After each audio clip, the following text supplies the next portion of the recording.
இப்போ அம்மாவுக்கு உடம்பு சரியில்லை சொன்னேன், ஸ்ட்ரோக் வந்துடுச்சு. டாக்டர் சொன்னார் இது கோயம்புத்தூர் போனீங்கன்னா கொஞ்சம் சரியாயிடும். வர்ற ஏசியான் கேம்பில் விட்டு தங்கப்பதக்கம் வாங்குற ஐடியா எனக்கு கிடையாது சார். அதாவது ஒரு இப்போ அம்மாவுக்கு உடம்பு சரியில்லை சொன்னேன், ஸ்ட்ரோக் வந்துடுச்சு. கை கால் தலை இப்படி போயிடுச்சு, சரியா ஆகலை, இப்படி ஆயிடுச்சு. அதுக்காக தூக்கிட்டு போய் நாங்கள் ஆஸ்பத்திரியில் போட்டு அவங்கள வந்து பயங்கர சிகிச்சை கொடுத்து மேல் இதெல்லாம் பண்ணலை.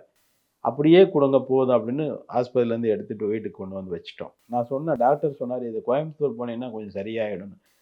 நான் இந்த அம்மாவை தயார் பண்ணி வர்ற ஏசியான் கேம்பில் விட்டு தங்கப்பதக்கம் வாங்குற ஐடியா எனக்கு கிடையாது சார், அவங்க அப்படியே இருந்தாங்கன்னாவே போதும் அப்படி சொல்லி கூட்டிகிட்டு வந்துட்டு வீட்டில் தான் வச்சுட்டு நல்ல கரெக்டான சாப்பாடு, சரியான நேரத்தில் சாப்பாடு, சரியான கவனிப்பு, தேவையான அளவு மட்டும் ஒரு பெயின் இருந்தால் அதுக்கு ஒரு மாத்திரை, தேவையான சளி பிடிச்சா அதுக்கு ஒரு மாத்திரை, அப்படி சும்மா லிமிட்டடு டேப்லெட்ஸ் மட்டும் கொடுத்துக்கிட்டு இதுக்கான எந்த இதுவும் பண்ணாமல் ஒரு மாதத்தில் அவங்க கழுத்து நேரம் ஆகிடுச்சு, கை சரியாக வந்துடுச்சு, இப்போ நடக்கிறாங்க தன்னால். நல்ல சாப்பாடு, நல்ல உண்மையான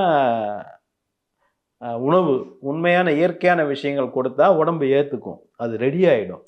நீங்கள் கெமிக்கலான விஷயங்கள் உள்ளுக்குள்ளே கொடுக்கும்போது கூட நான் தெளிவாக திட்டவட்டமாக சொல்லுவேன், நோய்கள் மனிதனை கொல்வதில்லை, அளவுக்கு மிஞ்சிய மருந்துகள் தான் கொள்கின்றன.